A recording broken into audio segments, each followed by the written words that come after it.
Bonjour frères et sœurs.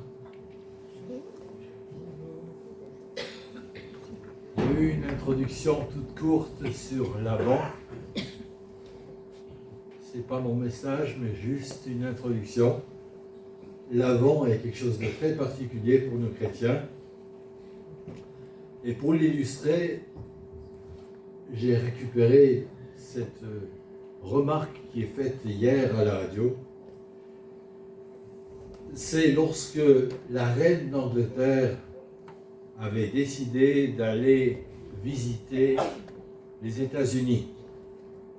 Alors, je n'ai pas la date, mais je sais que j'étais impressionné de ce qui avait été la préparation pour cette visite.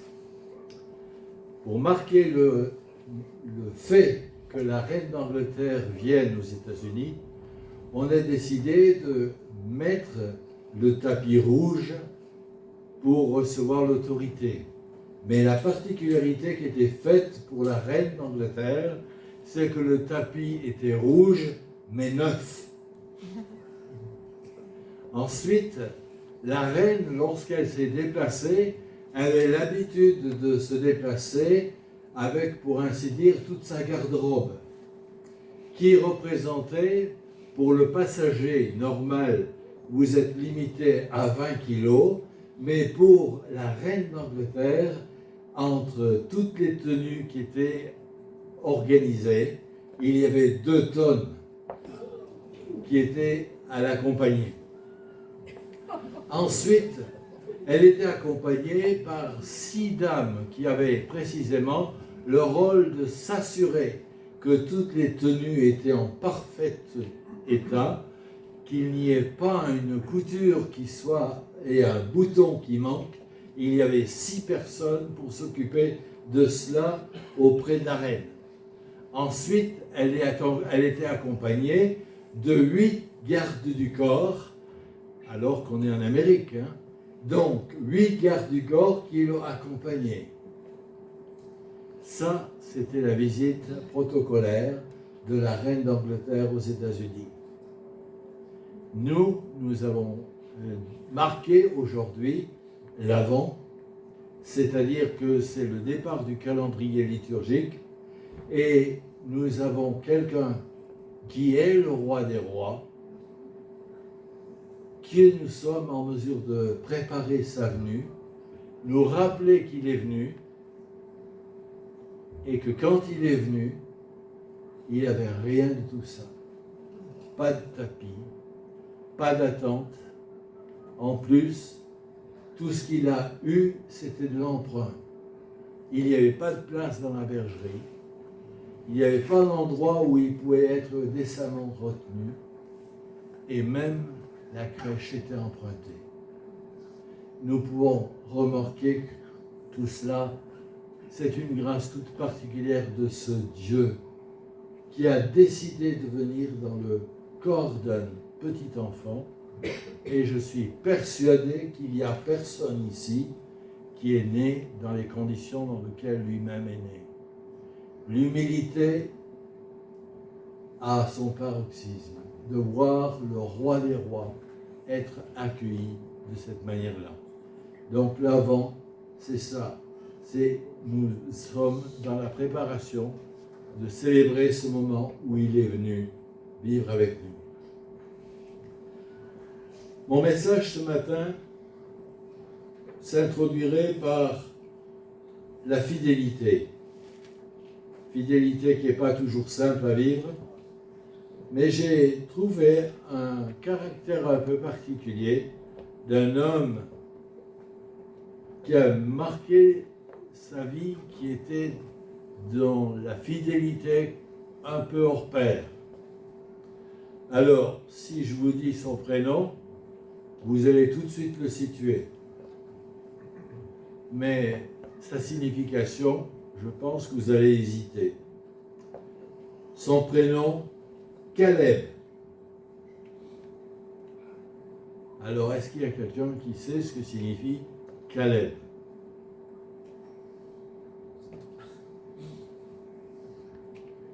Caleb, en hébreu, signifie chien. Alors, dans votre tête, tout de suite, vous allez penser à un chien, si vous en avez eu un, ou si vous en avez un. Mais un chien peut être extrêmement fidèle. Un chien peut même aller jusqu'à la tombe de son maître parce qu'il sait qu'il est là. Un chien est capable de persister et d'aller jusqu'au bout. Et pour prendre un exemple, puisque j'ai toujours aimé et j'ai encore le soutien de m'occuper des chiens des non-voyants. Et j'avais un ami en Alsace qui était un non-voyant, qui avait un chien, et son chien était d'une fidélité hors pair, si bien que le chien avait l'habitude d'aller au travail avec lui, puisqu'il travaillait à la préfecture, et il avait tout un parcours, il y avait à peu près 1,5 km entre le domicile et l'endroit de son lieu de travail à la préfecture, et le chien, fidèlement, l'emmenait au travail.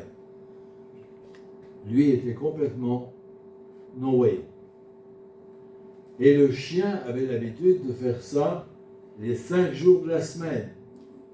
Sauf que quand, quelquefois, il y avait un congé quelque part dans la semaine, le chien était un peu perturbé et il est arrivé même une fois que le chien avait décidé d'aller au travail tout seul. Et il est revenu. Que quand il s'est rendu compte que la porte de la préfecture et du service dans lequel il travaillait n'était pas ouverte. La fidélité du chien était là. Et donc, Caleb, c'est dans le livre des Nombres, au chapitre 14 et au verset 24. Mais mon serviteur Caleb a été animé d'un autre esprit, et il m'est resté fidèle. Et je le ferai entrer dans le pays qu'il a exploré, et je donnerai cette région à ses descendants. Lorsque j'examine cette vie et cette expérience, et surtout cette dynamique de vie, je suis navré, mais lorsqu'on a travaillé plus de 20 ans au milieu militaire, il y a des choses qui vous collent. Et là, j'ai découvert que Caleb, sans qu'il le sache, il appartenait à ce qu'on appelle les crapes. Alors, c'est un texte bien particulier dans le milieu militaire. On a toujours des mots comme ça qui sont juste un peu étranges. Crap, commando de recherche et d'appui en profondeur. Ce sont des gens qui viennent et qui sautent en parachute. Normalement, c'est entre 8 et 6 000 mètres d'altitude. Ils ont les voiles et pas un parachute comme tous les autres, parce que la voile, ils peuvent se laisser guider. Et lorsqu'ils sautent en parachute, ils ont une mission qui est d'aller de nuit derrière les lignes ennemies pour donner le renseignement, de dire à leur chef et à ceux qui commandent, ils ont X chars, X ci, X ça, et ils sont à un nombre approximatif de ce que l'on peut voir. Une fois qu'ils ont envoyé le message par une radio, qui est une radio finement protégée, ils ont exactement 15 minutes pour quitter la zone qui, d'une manière GPS précise, disent où ils sont. Pourquoi 15 minutes? Eh bien parce que ces 15 minutes, c'est le temps qui leur permet de s'écarter et de aller dans un endroit pour se protéger, parce que l'artillerie va tirer exactement sur ce point-là. Et si, pour des raisons X, Y, matériellement, ils ne peuvent pas se retirer, ils sont consacrés. Si vous vous rappeliez la fameuse guerre du Golfe, nous avons des gens qui ont sauté derrière les lignes irakiennes et certains de ces crapes ont pu dégager, mais certains n'ont pas pu le faire parce qu'ils étaient à proximité trop proche de l'ennemi. Il n'y avait aucune possibilité. Et lorsque l'artillerie a traité le sujet, ces hommes-là ont disparu. Et on n'a pas fait de cérémonie aux invalides comme on avait l'habitude de le faire. Seul Caleb, lorsqu'on relit le texte, on se rend compte que plus tard, dans ce même livre des Nombres, au chapitre 32, il y a quelque chose qui est intéressant à découvrir. Au verset 12, « Seul Caleb, fils de Yéphuné, du clan de Kénaz, et Josué, fils de Nun, y entreront, car ils me sont restés fidèles. » Ensuite, on retrouve cette même remarque dans Josué 14 et versets 1 à 15. Ce serait certainement quelque chose que vous inviterez à lire à la maison. Le partage du territoire, le lieu donné à Caleb, est un lieu qui est apparu aux Anakites, c'est-à-dire les géants. Et Caleb a vécu comme le peuple d'Israël, mais avec une différence, c'est qu'il marcha selon les voies de Dieu. Alors, pour retracer un peu ce caractère de Caleb, quels furent les atouts de Caleb? Il a été choisi pour servir. Et nous sommes choisis pour servir. Nous devons servir le Seigneur de tout notre cœur. Et le chapitre 13 du livre des Nombres, les 2 premiers versets, il nous est dit ceci: le Seigneur dit à Moïse, envoie des gens à explorer le pays de Canaan que je donne aux Israélites.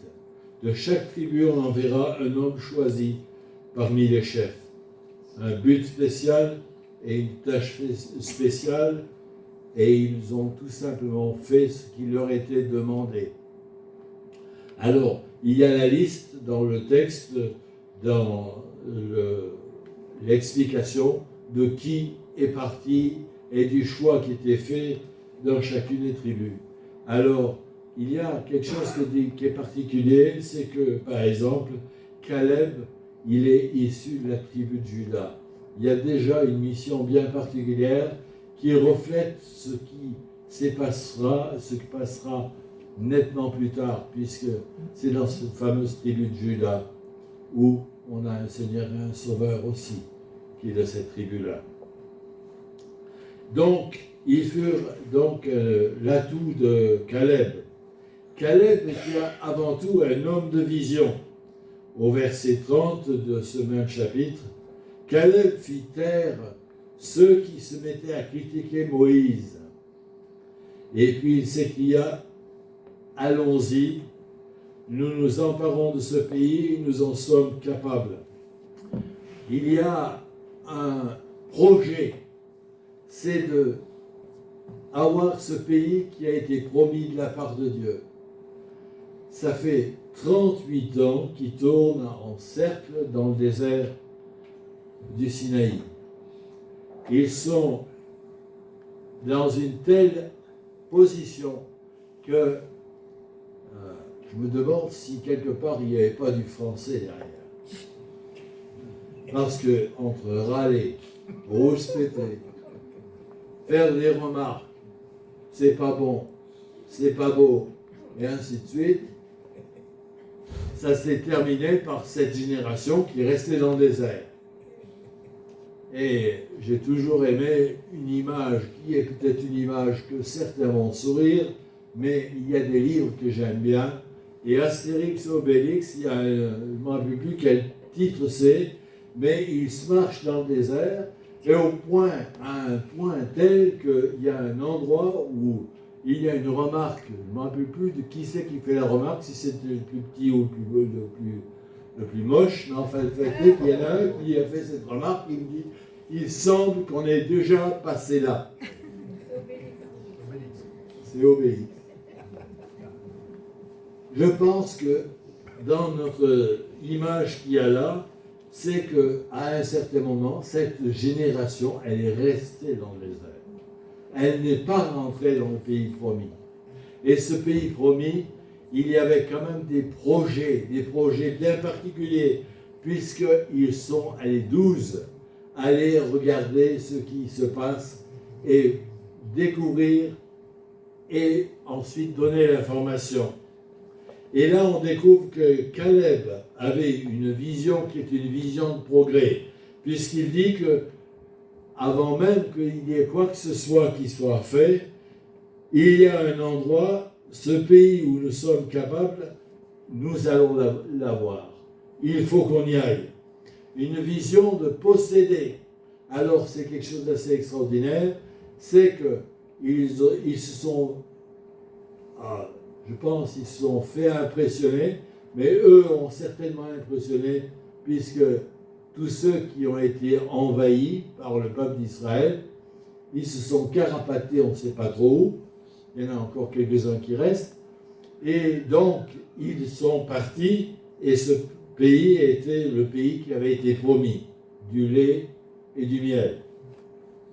Une confiance qui est une confiance importante. Il y a cette remarque qui est importante, emparons-nous, c'est-à-dire une décision de vaincre. Alors, on peut être dans toutes sortes de situations dans l'Église, mais il y a une chose qui est certaine, c'est que rien ne doit nous arrêter. Rien ne doit nous arrêter. Nous avons des personnes qui sont dans des difficultés, des personnes qui physiquement ont besoin, mais nous avons ce chapitre 14 qui est un beau chapitre des Nombres. C'est cette remarque qui est faite par Caleb. J'avais 40 ans lorsque Moïse, le serviteur du Seigneur, m'envoya à Kadesh Barnéa explorer ce pays-ci. À mon retour, je lui fis un rapport sincère, tandis que les hommes qui m'avaient accompagné décourageaient le peuple, et je manifestais là ma fidélité au Seigneur mon Dieu. Il eut le courage de dire son rapport, de dire vrai, et de croire en Dieu. Il nous mènera dans ce pays, car l'Éternel est avec nous. Frères et sœurs, nous sommes souvent devant des situations difficiles. Mais soyons réalistes. Nous avons besoin d'être réalistes. Forcément, ce ne sera pas facile. Ça ne va pas venir tout simplement. Mais nous avons cette attitude qui est la suivante, c'est sommes-nous en mesure de dire le vrai de la situation? Parce que c'est avec l'aide de Dieu que nous allons pouvoir réaliser la possession de ce qui nous est promis de la part de Dieu. Avoir le courage de dire et de dire vrai. Alors il y a toute l'explication. Il y a ceux qui ont porté cette fameuse grappe. Alors, quand je lis le texte biblique, il faut que vous puissiez avoir la possibilité de réaliser d'aller en Israël en avril-mai, parce que c'est à ce moment-là qu'il y a une première récolte de raisins. Et mes amis, les raisins italiens, ils sont battus. Bien qu'il y ait des grappes, il est difficile que quand les Italiens mettent en vente leurs raisins, une grappe vous dépasse souvent le kilo. Et le prix, forcément, est approprié. Mais là-bas, la grappe, il faut un bâton pour traverser la grappe et elle va toucher le sol. Et ils ont une capacité invraisemblable de voir que c'était étonnant de voir ce raisin. Et pourtant, ceux qui ont porté ces grappes, c'était le défaitisme. Ils sont grands. Effectivement, c'est les Anakites, c'est les géants. Ils sont dans des villes fortifiées. Abus, les marques de portes blindées, tout y était. C'est impossible. Le mot impossible. Vous savez que c'est un mot français, ça? Et la loyauté de Caleb rentre en ligne de compte. J'avais 40 ans lorsque Moïse, le serviteur, c'est pas un jeune, 40 ans, le serviteur du Seigneur m'a envoyé à Kadesh Barnea explorer ce pays. Et à mon retour, je lui fis un rapport sincère. Il est loyal à Moïse, il est loyal au peuple, et son souhait, c'est avant tout honorer Dieu. Ensuite, il y a une récompense derrière tout ça. Je retourne dans le chapitre 14 de Josué, et là, il y a quelque chose d'intéressant.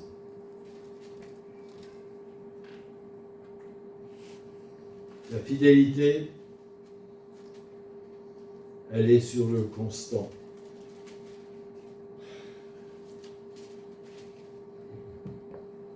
Les versets 1 à 15, ce serait intéressant de découvrir qu'il y a des mots qui nous étonnent, mais dans le texte biblique, il y a des choses qui sont à découvrir. Il y a un partage qui a lieu par un tirage au sort. Alors pourquoi un tirage au sort apparaît dans le texte biblique? Il y a plusieurs choses qui se sont déroulées. Il y a un tirage au sort à ce moment-là, et on découvre un autre tirage au sort lorsque Judas a trahi et qu'il a mis fin à ses jours. Il y a un tirage au sort pour la destination de quel est celui qui va le remplacer. Alors, le tirage au sort, c'est quelque chose qui est un peu surprenant, mais c'est pour éviter le favoritisme. On pourrait des fois être tenté d'entendre, oula, lui, il a des capacités, il a ci, il a ça, il a ça. Vous savez qu'aujourd'hui, il y a beaucoup de jeunes qui ont énormément de diplômes et ils sont sur le bord de la route. Il n'y a pas d'emploi. Et on peut avoir des capacités qui sont des capacités énormes, mais si on n'est pas en mesure de dire, ah ben, je pourrais faire ça, mais je vais faire ça. Et donc, ce partage fait que, au verset 9, il demande une faveur. Et il reçoit ceci: tu recevras en partage le pays que tu as parcouru, et celui-ci t'appartiendra, ainsi qu'à tes descendants pour toujours, à cause de ta fidélité au Seigneur Dieu. Maintenant donc, attribue-moi cette région montagneuse que le Seigneur m'a promise en ce temps-là. Je t'avais alors indiqué que les descendants d'Anak y vivent, dans les villes grandes et bien fortifiées. Si le Seigneur est avec moi, je les en chasserai comme il a lui-même annoncé. Alors, curieux, je me suis dit quand même, en Israël, quand on emploie le mot montagne, ça me paraît un peu exagéré. Et pourtant, ici, dans la Drôme provençale, on n'a pas grand-chose qui soit très très haut. Mais que quand on se trouve en Israël, lorsque le lieu qu'il a demandé et qui lui a été accordé est étonnant, puisque c'est à peu près 1000 mètres d'altitude, en sachant que si on part du bord de la mer Morte, on est à moins 385 mètres.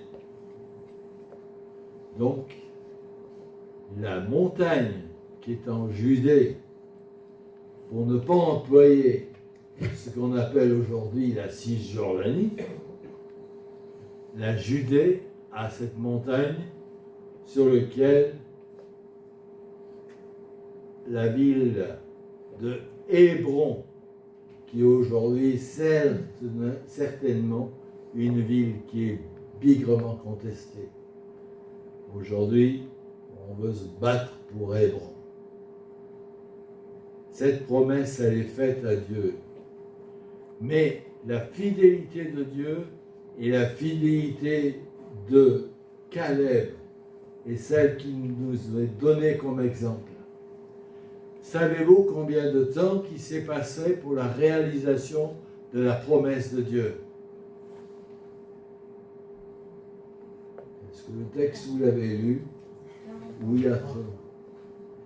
Eh bien, entre le moment où il y a la promesse et la réalisation de la promesse, il s'est passé 45 ans.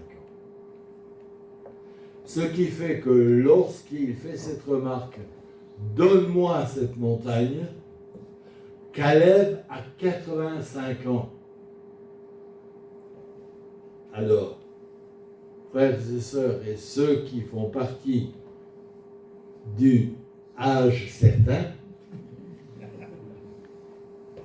il y a de l'espoir.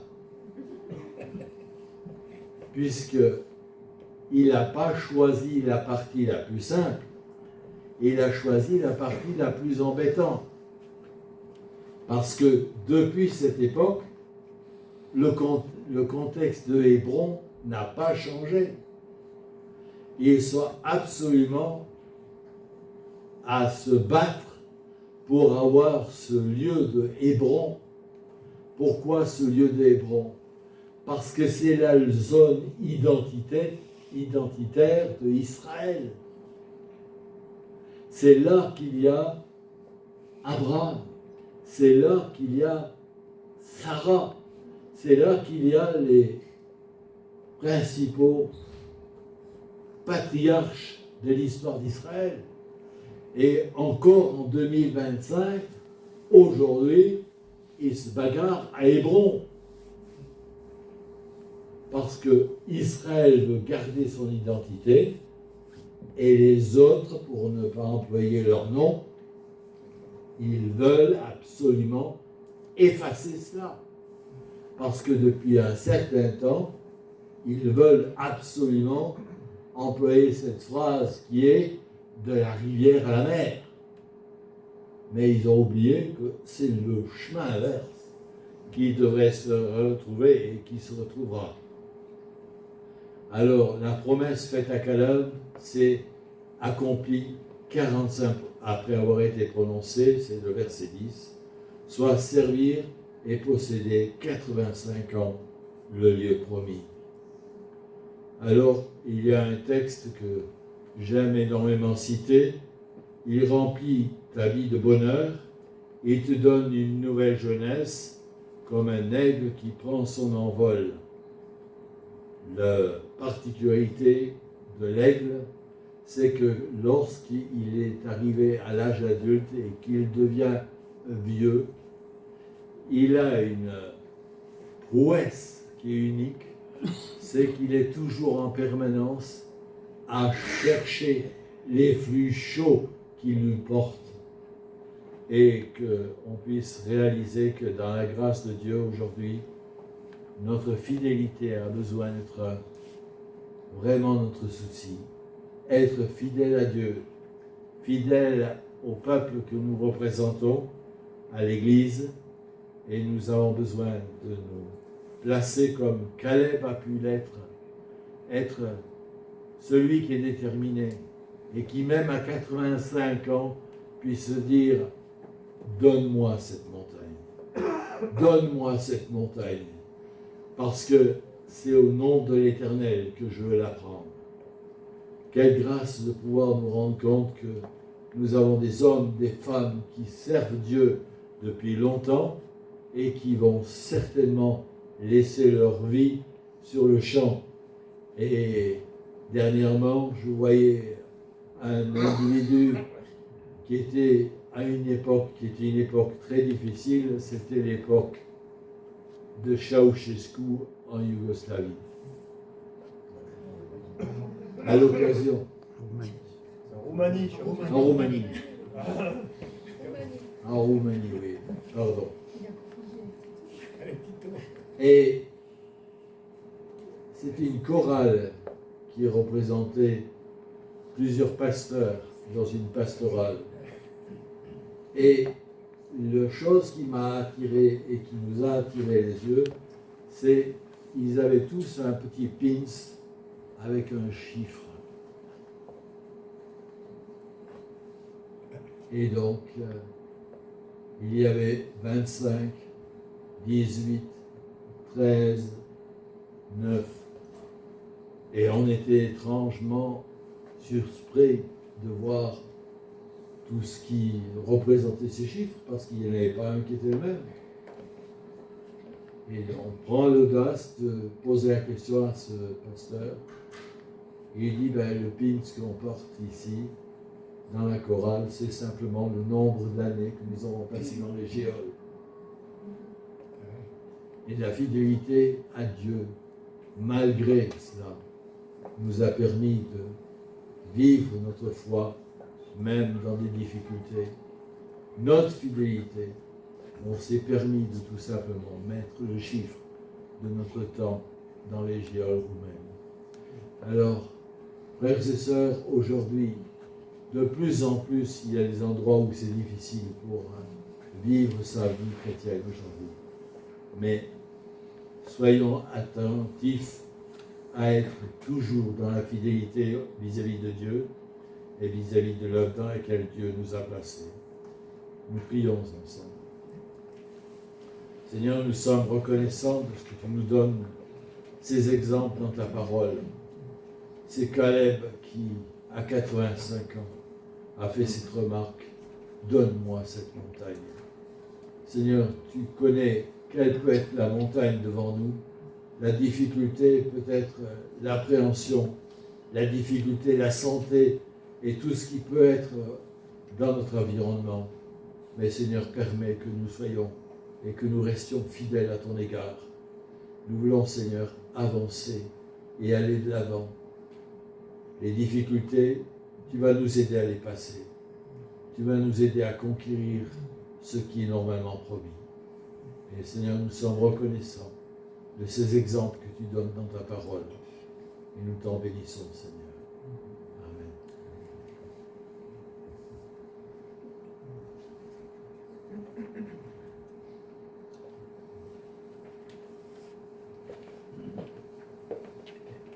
Merci Michel.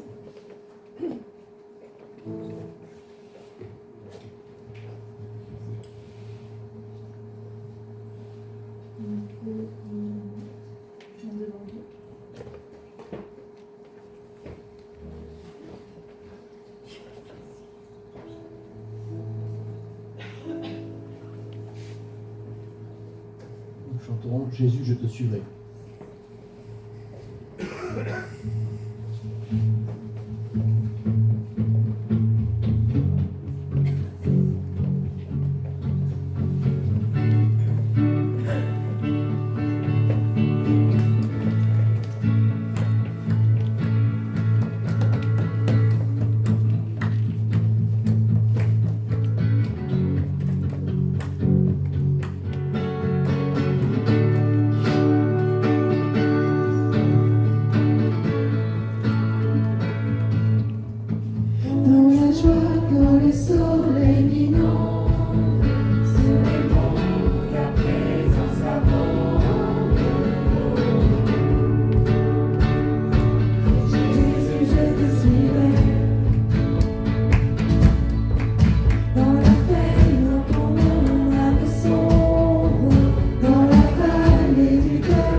suivrai. Car tu es mort pour moi. Je vivrai pour toi. Tu t'es offert sans regarder. Tu as souffert pour me sauver. Jésus, je te suivrai. Je t'aimerai plus que la vie. Je servirai malgré le jour.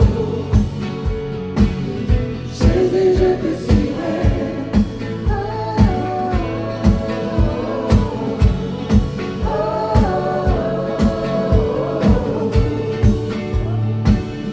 Jésus, je te suivrai.